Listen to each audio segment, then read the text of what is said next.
하늘로서 선물 3장 3강 기도는 어렵다. 한 문단씩 낭독하도록 하겠습니다. 여러분이 누구에게 기도하는지 모른다면 제대로 기도할 수 없습니다. 하나님께서 여러분에게 원하시는 것이 무엇입니까? 여러분은 하나님을 어떻게 섬겨야 합니까?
자, 그래서 하나님의 방법으로 기도하기, 하나님의 뜻에 따라 기도할 때 그분께서 우리의 기도를 들으신다라는 것입니다. 그래서 일반적으로 사람들이 많이 생각하는 건 우리가 필요할 때 기도하면 되는 거 아니냐, 우리가 뭔가를 원할 때 기도하면 되지 않냐, 우리가 문제를 마주할 때, 역경을 처할 때, 혹은 무언가의 도움이 필요할 때 기도하면 되는 거 아니냐라고 생각하기 쉬운데 사실 그건 바른 자세가 아니라는 것입니다. 물론 우리가 어려울 때, 우리에게 도움이 필요할 때 기도할 수 있고 기도해야 되지만 기도의 주된 목적은 그게 아니라는 겁니다. 만약 그렇게 돼버린다면 정말 평상시에는 우리가 기도하지 않고, 형통할 땐 기도하지 않고, 정말 어려울 때, 난관에 처할 때만 기도해서 하나님 이거 해결해 주세요, 하나님 이거 도와주세요 라고 하고 하나님께서 그 해결해 주시면은 그럼 다시 기도 끝, 나는 내 삶으로 돌아가야지, 이렇게 된다는 것입니다. 그리고 그거는 하나님과의 관계를 잘못 이해하고 있는 거죠. 우리가 하나님을 어떻게 생각하느냐가 사실 기도에서도 나타난다는 것입니다. 물론 이후에 또 돌아보고, 사실 예전에도 몇 차례 살펴본 적이 있지만 정말로 우리가 하나님과의 관계를 바르게 알고 있다면 하나님께서 우리의 하늘 아버지라는 것을, 하나님께서 우리에게 크신 은혜를 베푸셨다는 것을 안다면 내가 필요할 때만 기도하는 것은 잘못된 것이라는 것을, 오히려 하나님께서 내게 기도하기를 원하시고 그렇다면 그 기도를 어떻게 할 것인지를 알려주셨기 때문에 그에 따라서 기도하는 것이 바른 것이라는 것을 깨닫게 될 것입니다. 그것을 두 번째 문단에서 살펴보겠습니다. 기도와 율법. 옛 언약 이스라엘 백성은 율법인 십계명을 통해 하나님의 뜻을 알았습니다. 두 돌판에 기록된 율법은 언약궤 안에 보관되었으며 하나님이 친히 선포하셨습니다. 이 율법이 아직도 우리에게 유효합니까? 우리의 느낌으로는 기도와 율법은 상반됩니다. 율법이라는 단어는 곧장 무엇을 할 수 있고 무엇을 할 수 없는지에 대해 생각하게 됩니다. 율법은 우리의 삶을 제한하는 것처럼 들립니다. 하지만 기도는 율법과는 다른 것 같습니다. 기도는 우리 안에서 나옵니다. 그래서 율법과 기도가 상반되는 것으로 생각하기 쉽지만 그렇지 않습니다. 하나님의 율법과 의를 모르면 제대로 기도할 수 없다고 말할 수 있습니다.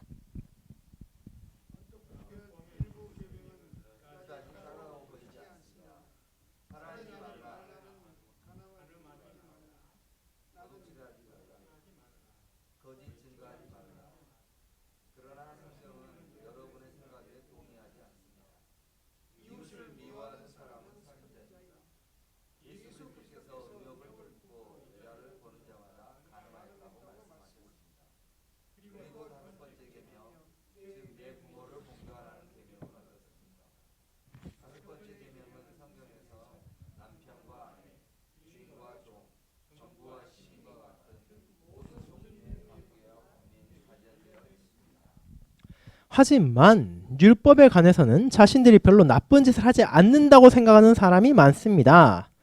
그들은 주님을 섬기는 방식에 상당히 만족합니다. 하지만 성경은 우리가 그렇게 쉽게 생각하도록 하지 않습니다. 율법을 지키다가 한 가지라도 지키지 않으면 율법 전체를 범한 것이다 라고 말합니다. 살인하고도 간음하지 아니하는 사람이 한 계명만 범했다고 말할 수 없습니다. 분리된 계명은 없습니다. 한 계명은 다른 계명과 관련이 없지 않습니다. 율법 전체가 하나님의 한 말씀입니다. 율법 전체가 하나의 음성이며 어느 시점에든 이에 불순종하는 사람은 하나님의 말씀을 듣지 않는 것입니다.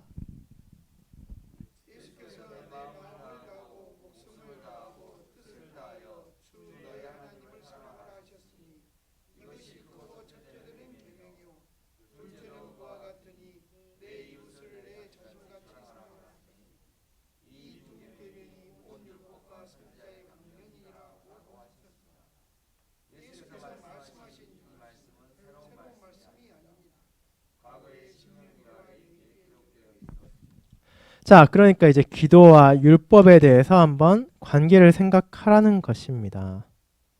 물론 이 바로 이어진 삶의 두면부에 나오지만 사람들이 기도와 율법 대체 무슨 상관이 있나 라고 생각이 쉽다는 것입니다. 율법이라 생각한다면 여기서 나온 것처럼 우리가 뭘 할 수 있고 뭘 할 수 없다, 이것을 굳이 갈라놓는 기준처럼만 생각하고, 실제로 많은 사람들은 율법은 내 삶에 있어서 그렇게 큰 문제가 되지 않는다라고 여기기도 합니다.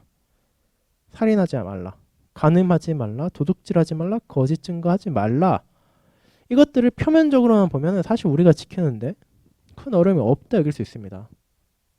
살인하는 사람 썩 드뭅니다. 간음하지 말라, 즉 간음하는 사람, 요즘에는 점점 늘어나고 있지만 그래도 전체 인구를 생각하면 간음하는 사람도 그렇게 많지는 않을 것입니다. 도둑질도 마찬가지고, 거짓 증거도 실제로 법정에 나가서 거짓말을 할 만한 사람 그렇게 많지는 않을 것입니다. 그런데 그런 표면적인 순종이 아니라 그 계명이 담고 있는 의미, 그 안에서 어떻게 이웃을 사랑해야 되는지를 깊게 들어간다면 우리 중 누구도 이 율법을 온전히 지킬 수 없다는 것입니다. 그리고 그 율법을 온전히 지키지 못하는 것, 정말로 마음을 다하고 목숨을 다하고 뜻을 다해서 하나님을 사랑하지 못하고 내 이웃을 사랑하지 못하는 그런 부족함이 우리의 기도와 연결되어야 한다는 것입니다. 그것이 이어지는 부분에 나옵니다. 삶의 두려움. 아무도 하나님의 율법을 지킬 수 없습니다. 모든 사람이 날마다 매 순간 율법을 어겨가면서 죄를 저지릅니다. 우리는 이 계명 가운데 하나도 지킬 수 없습니다. 이를 생각해 보면 무서운 일입니다. 어떤 의미에서 이 사실은 유익합니다. 그 이유는 여러분이 진짜로 얼마나 악한지를 보게 되기 때문입니다. 무엇보다도 하나님을 온 마음으로 사랑하지 않고 이웃을 자신과 같이 사랑하지 않는다는 것은 하나님을 신뢰하지 않는다는 뜻입니다. 달리 말해서 하나님과 이웃을 여러분보다 더 사랑한다는 것은 하나님 외에는 달리 누구도 어떤 것도 신뢰하지 않는다는 뜻입니다. 불순종하는 각 행위에 대해 죄 용서가 있기에 하나님의 율법에 따라 살아갈 수 있습니다. 우리는 이를 위해 기도해야 합니다. 우리는 하나님의 성령을 주시도록 기도해야 하며 성령은 율법을 통해 우리의 죄를 보이실 것입니다.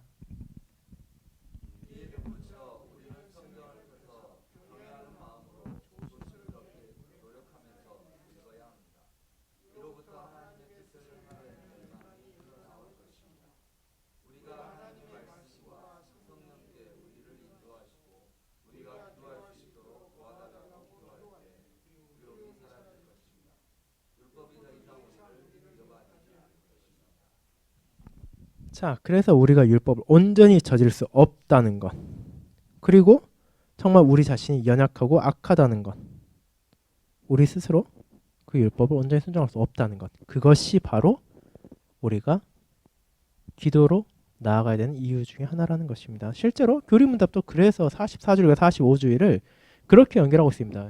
우리가 우리의 감사라는 제3부의 큰 틀에서 보았을 때 언약의 10가지 말씀이 먼저 나오고 기도가 나옵니다.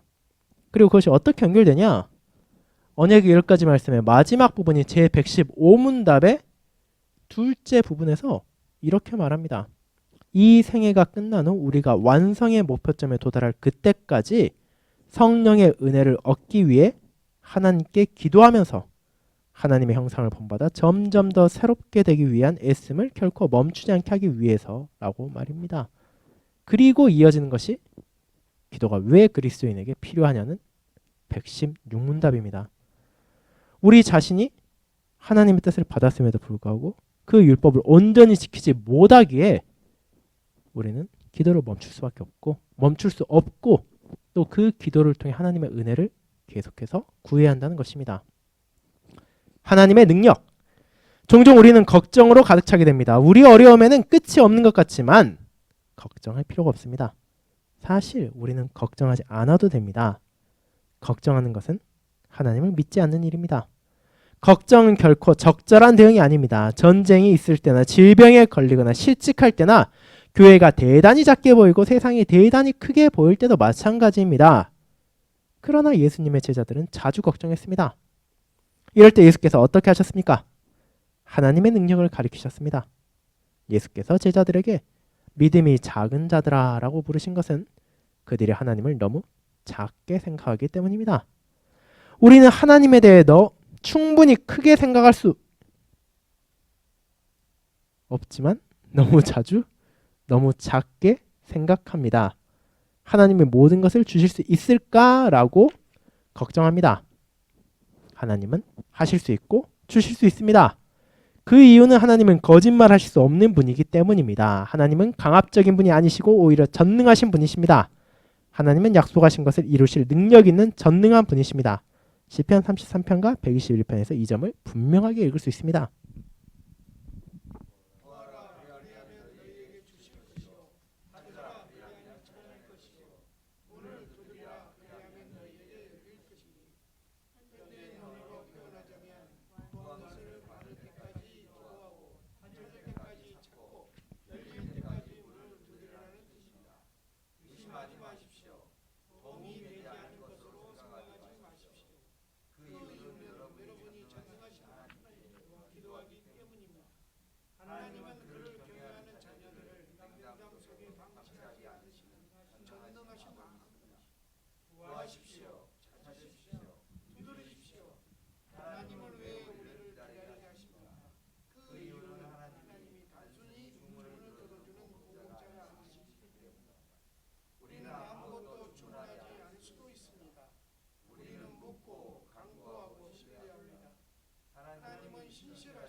네, 그래서 여기에 나온 부분 우리가 정말로 사실 하나님을 크게 생각하고 위대하신 분으로 생각해야 되는데 정작 우리가 기도를 드리지 않을 때 기도를 할 때 그분을 너무 작게 생각한다는 겁니다. 그분의 능력을 작게 생각하고 그분의 지혜를 작게 생각하고 그분의 사랑을 작게 생각한다는 것입니다. 그렇기 때문에 우리가 그렇게 점점점 그분을 작게 생각하면 그분께서 우리를 못 도와줄 텐데 우리가 왜 굳이 기도를 해야 되나.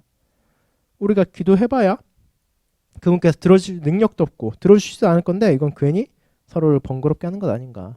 하나님을 귀찮게 하는 것 아닌가 이런 생각을 한다는 것입니다. 그런데 하나님은 그런 분이 아니시다. 하나님은 정말로 위대하신 분이시고 자비로우신 분이시고 거짓이 없으신 분인데 그분께서 우리를 도우신다고 하셨고 기도하라 하셨기 때문에 그것을 의심하지 않고 지켜라.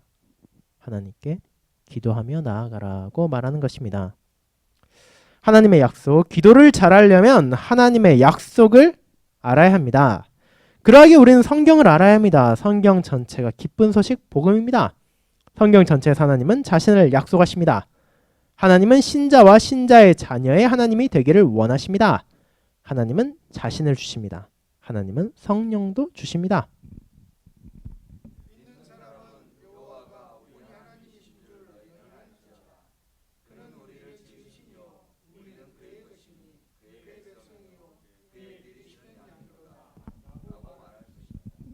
하나님은 우리에게 죄의 용서를 약속하십니다. 하나님은 우리와 우리 자녀를 복 주시겠다고 약속하셨습니다. 하나님은 그를 섬기지 않는 사람에 대한 벌을 선포하셨습니다. 이 내용은 성경 여러 곳에서 확인할 수 있습니다. 예를 들어 출애굽기 34장 6, 7절을 읽어보십시오. 우리는 아무것도 받을 자격이 없습니다. 우리는 모든 것을 잃었습니다. 우리가 심하게 모욕했던 분에게 우리는 전적으로 의존적입니다. 이 사실을 온전히 깨달으면 그 결과 말문이 막히고 겸손해집니다. 그 이유는 하나님께서 우리에게 자비를 베푸시기 때문입니다. 하나님은 우리가 그분께로 갈 수 있도록 자신을 우리에게 제시하십니다. 기도는 세상에서 가장 힘든 일입니다. 여러분은 드릴 것이 없고 오직 받기만 할 뿐입니다. 사람인 우리가 아무것도 받을 자격이 없다는 사실을 받아들이고 인정하는 것은 쉽지 않습니다. 하지만 그 결과로 우리는 우리가 기대했던 것보다 훨씬 더 많은 것을 받습니다. 파산한 사람이 부자가 됩니다. 그 이유는 그가 하나님의 상속자 그리스도와 함께 한 상속자라 불리기 때문입니다. 자, 그래서 여기서 나오죠. 왜 기도가 어려운가? 기도가 어려운 이유는 다른 게 아니라 바로 기도에 있어서 하나님과 우리의 관계를 바라보기 때문입니다. 정말 내가 하나님께 무엇도 요구할 수 없고 무엇도 받을 자격이 없음에도 불구하고 하나님께서 그 모든 것을 주신다는 걸 알기 때문에 그 기도는 어려울 수밖에 없다는 겁니다. 우리가 정말 무슨 염치로 하나님께 기도하겠습니까? 우리 자신만 바라본다면 기도는 정말 한없이 어렵고 어려울 수밖에 없습니다. 그런데 이제 우리가 그런 부끄러움으로 그런 어려움으로 기도하지 않게 되지 않도록 하나님께서 우리에게 무엇을 하시는지를 이어서 보겠습니다.